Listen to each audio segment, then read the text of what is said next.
Make sure you guys leave a like down below for that insanely cringeworthy intro. Shout out to you, Smash Mouth. Hey guys, what is going on today? Bojo here, and today in Hockey Ultimate Team in NHL 18, we're going to be talking about the new information about the All-Star Game event regarding the sets, the new cards that are going to be coming out, the competitive seasons and the competitive seasons rewards, and everything associated with the All-Star event. Now, I normally don't go over information like this in my videos. I usually just stick to like news updates, but there is an article regarding this whole event. If you guys want to go take a look at that down below, link is in the description, but I'm just going to stay on Hockey Ultimate Team and show you guys exactly what is going on.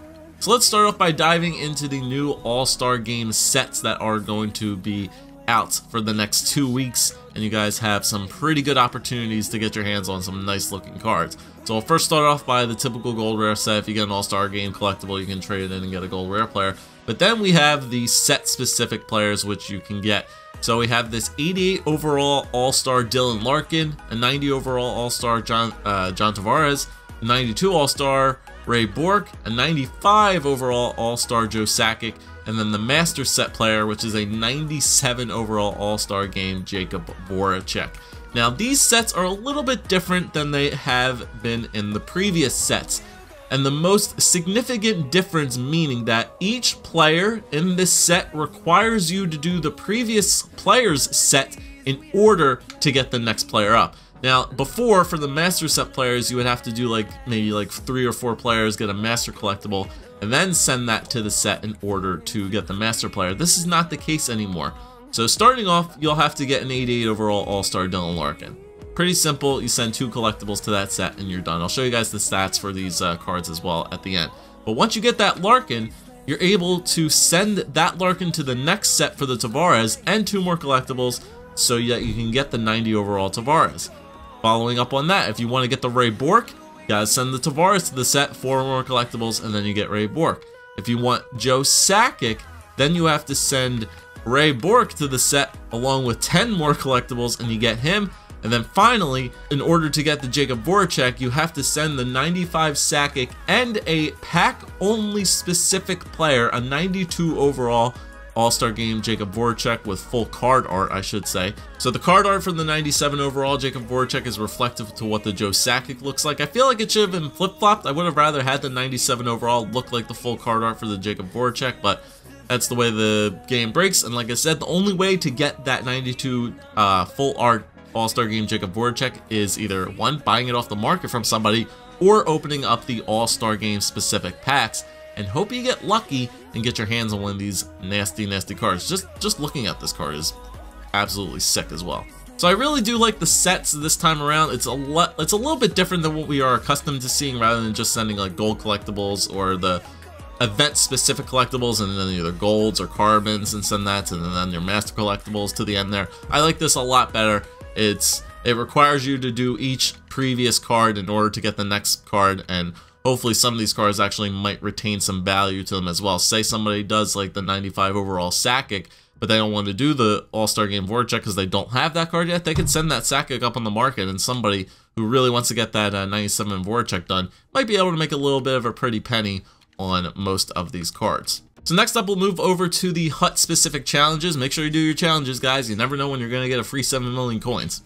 As you guys can see, there are 8 specific challenges for this event, which will last the full 2 weeks, and you can actually get up to 3 All-Star collectibles for doing all 8 of these challenges. I believe they are rewarded at number 4, number 6, and number 8. So if you guys do all 8 challenges and you get 3 stars on all the challenges, for the ones on challenges 4, 6, and 8, you guys will get 3 All-Star collectibles, which already gets you that'll get you the Dylan Larkin outright, and then you only need 1 more All-Star collectible to get the Tavares done, and then you can move on from there upwards to the Ray Bourque and the Joe Sakic, etc. So make sure you do your challenges for this set if you want to at least get that Dylan Larkin card, and only requiring 1 more collectible to get that John Tavares.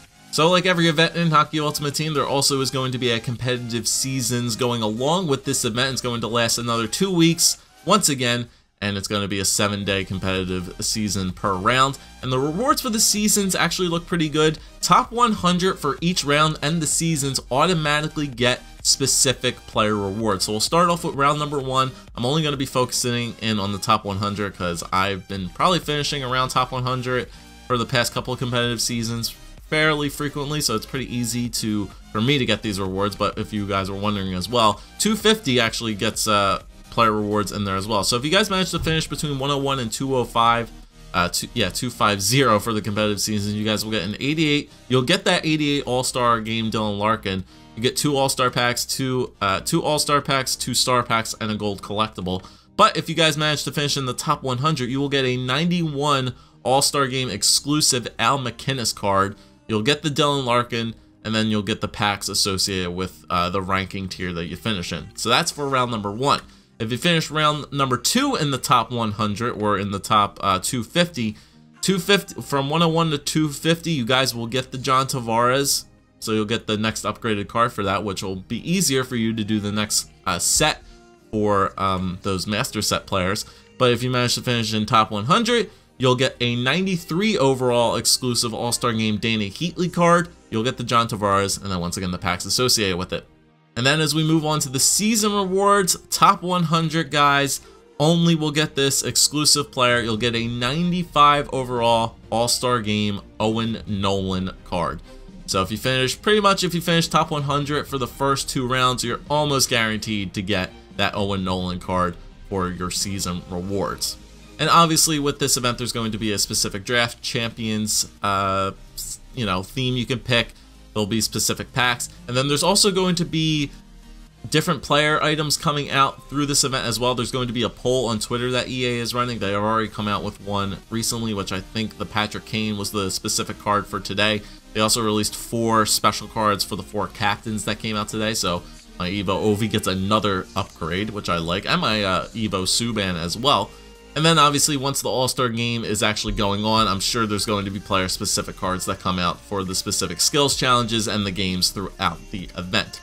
But without further ado, let's go take a look at some of these event-specific cards and see if they're actually worth your while. So starting off, we have the 92 overall Master Set Ray Bourque card that you can go after. He's got 99 for his shot, which is pretty good. So it's a +1. I believe it's a +1 to his, or either a +1 or a +2 to his skating from his regular legend card. Actually, I could probably check right now. Let's see. Yeah, it's a +1 to his shot, or his skating, a +7 to his shot. Hands, I think, stayed the same. His checking went down 3, and his defense went up 2. Yeah, so on the just base stats of the card, that's what the ups and downs are. But speed stat looks pretty good. His shot is all maxed out, so he's got a max shot. If you can get him that one-timer, I think that'd be pretty nice. He's got 1 for NZ, 2 for Silky Smooth, 1 for Angry Aggressor. Synergies aren't the greatest on this card, but if you already have like a pretty stacked squad, you really won't mind the synergies going into this card. It's pretty nasty. You definitely want to feed him the puck as much as possible on defense and give him the clap bombs for sure. So next up we have the 95 overall Joe Sakic, which you can get from the sets. 96, 97, 99, 92, 92. I'm pretty sure all those stats are much higher than his regular legend card, which I have. His face-offs are +2 from his regular legend card, going from 93 to 95. Pretty much everywhere else he looks pretty good. He's got 99 deking, 99 hand-eye, 99 passing, 99 puck control. So he's going to be an awesome dangler, awesome passer out there. He's got 99 wrist shot accuracy, so he's going to have a really good accurate shot. Everything else with synergies, he'll max out speed. What else is pretty significant about this card? 95 strength, so 5'11". 5'11" having 95 strength is actually not terrible. He might be a little bit hard to knock off the puck. Body checking is still 88 for a guy with 5'11", not then too terrible. Defensively, okay, 93. Stick checking, 92. So defensively, he's still going to be a little bit weak for like a high 90s card, but overall pretty good.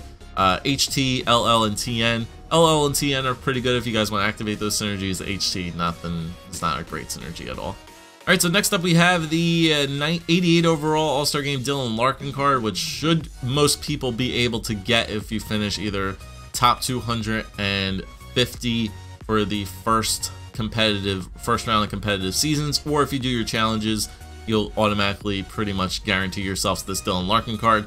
It's got 99 Excel, and 95 agility, 95 speed. So with synergies, I'm pretty sure that almost maxes his agility out. I'm pretty sure it might be one short. It might be 98, might be the max, but it'll be pretty close though. Still, it's going to be a max speed card. DZ, TN, and CW, which is not bad. Comparing that to his ice card, his defense and checking are worse than his ice card.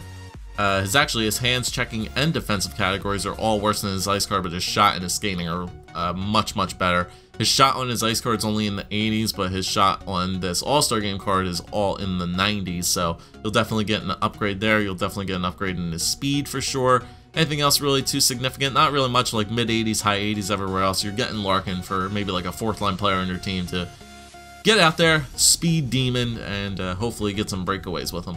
Okay, next up here we have the 90 overall All-Star Game, John Tavares, CP, LL, and AA. Once again, not the greatest synergies on him. He's got 98 shot, so I think if we look at his evolution card right here, it's got better skating stats and better shooting already than his Evo card. Hands are definitely much, much worse. Checking and defense are much worse. Even in regards to his ice card, it's other than his hands, checking, and defense, it's pretty much going for a better shot and more speed with this Johnny T card. Alright guys, so next up we have the 93 overall All-Star Game Danny Heatley that you guys will get from competitive seasons, as I mentioned.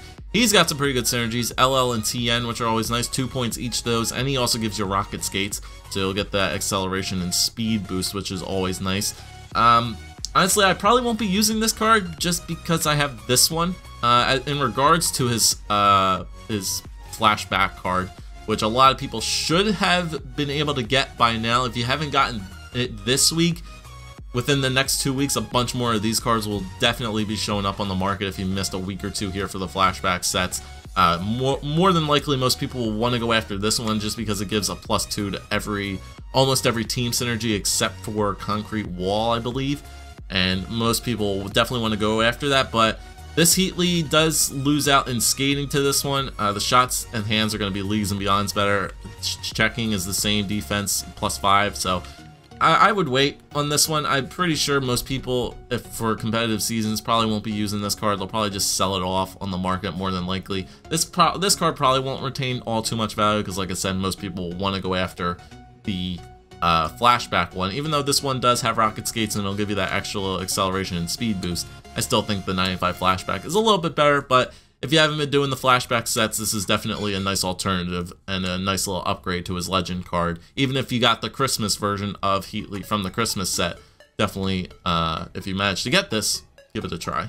Alright, we're continuing to move along here as we move to this beautiful looking 92 overall All-Star Game Jacob Voracek. Remember, this card you guys can only find either on the market from somebody else or opening up the All-Star Game specific packs and pulling him in there. Remember, you do need this card in order to get the 97 overall Master Set player, Jacob Voracek. Once again, really wish they would have made this one the 97 and made the 92 what the 97 is, but still, it's got upper 90s pretty much everywhere for his offensive stats. FS, fine shooting, silky smooth, and AA. It's not bad. The synergies aren't terrible. Like I said, most people won't be using this card. They'll want to go after this card, which is the 97 overall Master Set Jacob Voracek. Rocket Skates, Silky Smooth, TN, and Concrete Wall. Definitely worth it for sure. Those stats are ridiculous on this card. He will get maxed out. Maxed out acceleration and speed. Agility might go up to the mid 90s. His deking stats are pretty much all 99s with deking, hand-eye, passing, puck control. Defensively, he's still pretty good. Body checking at 98, strength at 98. He's going to be a monster. Knock off the puck at 6'2", 214. Offensive and defensive awareness are good. His shot is really good, upper 90s. I definitely want to get this card on my team for sure. Okay, and then moving along here to the San Jose Sharks. For those guys that finished the competitive seasons in 2 weeks in top 100, you will get your hands on the 95 competitive seasons reward Owen Nolan, CP, S, and TN. So I think it has the exact same synergies as the... Which player came before that? I think this has the same synergies as the Tavares, if I remember correctly. But still, 95 skating, 98 shot, 94 hands, 95 checking, 92 defense. I haven't tried Owen Nolan's regular hero card, but I heard people haven't been praising that card all too much. But looking at this thing, it doesn't look too bad. It's got upper 90s for his shot. Accuracy is on point. Speed looks like it'll be maxed out with synergies. D-Kings are like in the mid-90s. Defensively, stick checking is at 89, so that's kind of weak, to be honest. Defensively, awareness is 94. 90 discipline, 98 strength. Once again, another guy who might be hard to knock off the puck, 6'1". Anything else really? Body checking 91. So yeah, that's stick checking at 89 and shot blocking at 88 is a little bit weak on the defensive side, but still, it's not a bad card at all. Alright, and then I believe the last one here from competitive season rewards, once again, and I believe for round number 1, you'll get the 91 overall MACINNIS. So he's got Breakaway Master, Silky Smooth, and Concrete Wall. Very good synergies, I might add, for a defenseman. Obviously, MACINNIS is going to have a bomb shot. 99 is going to be maxed out. Other than that, though, he's okay. Speed's not going to be crazy good. It might get upper 90s with synergies. Deking is not going to be good. Passing, puck control are a little bit. He's kind of got like, for like an upper 90s card, he's kind of got stone hands. I've used his regular. I used his hero card earlier this year, and he was okay. His shot is really nasty, but you know, just maneuvering the puck with him is not the greatest. You really just feed him the puck to clap one every now and then. Alright, and I believe that is pretty much it for this All-Star Game event with all the new cards. Obviously, there's going to be that poll on Twitter with the new cards coming out every day, but if you own an Evo, Subban, Stamkos, McDavid, or Ovi, you got that upgrade today, which is always nice. So 2 new upgrades for me. That 94 Kane is indeed out, so once again, make sure to stay tuned to Twitter. I believe the one going on right now is Chara and Weber, so we'll see one of those 2 guys out tomorrow. And once again, new Evo's out today as well, but not really talking about that. The All-Star Game set looks pretty nasty. I really like the idea that they threw the sets together rather than just gold collectibles and carbons and the event-specific collectibles. I love the fact that they're requiring you to do each set player and trade that player in, so you're sacrificing that player in order to get to the next player. I really like that idea. Good props to EA on that. The competitive season rewards for this next 2 weeks once again look pretty nasty, following up on the Austin Matthews that most of the people that finished top 100, including your boy, got. I'm gonna throw that on my team somewhere. And it's the second competitive seasons in a row that we're getting event-specific players. First time since the NHL 100 event that we're getting event-specific players, other than the Christmas one with the Christmas Legends and stuff like that. But I'm liking this. I think this All-Star Game event is going to be really fun, and let me know what you guys think of it down below, and let me know what you guys think of this update. Again, I know it's kind of news, in a way, sort of, whatever. Hope you guys enjoyed. If you did, make sure to leave a like, comment, subscribe as always. I'll see you guys once again for some more NHL 18 news. Peace.